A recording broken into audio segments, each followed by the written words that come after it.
কে রাধারানীর কথা episode number 3। নমস্কার বন্ধুরা, রাধে রাধে রাধে রাধে রাধে রাধে। আমার episode number 1 episode number 2 video করা হয়ে গেছে। তোমরা প্লিজ দেখে এসো, প্লিজ দেখে এসো। আর মুখ থেকে সব সময় ভজন করো রাধে রাধে রাধে রাধে রাধে রাধে। তোমরা নিজেরাও জানো না যে রাধে নামে কি আছে, রাধে নামে কি ক্ষমতা আছে। তোমরা এপিসোড নাম্বার 1 এপিসোড নাম্বার 2 দেখলে বুঝতে পারবে যে রাধা নামে কি ক্ষমতা, কি পাওয়ার।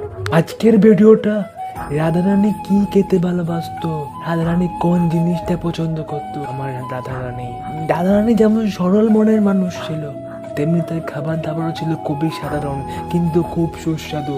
তার মনে ছিল কচুর ছড়া, মিষ্টি কুমড়া, দই বড়া, মিষ্টি মালপোয়া, আপেলের ক্ষীর, ক্ষীরের পাটি সাপটা, ফলমূল।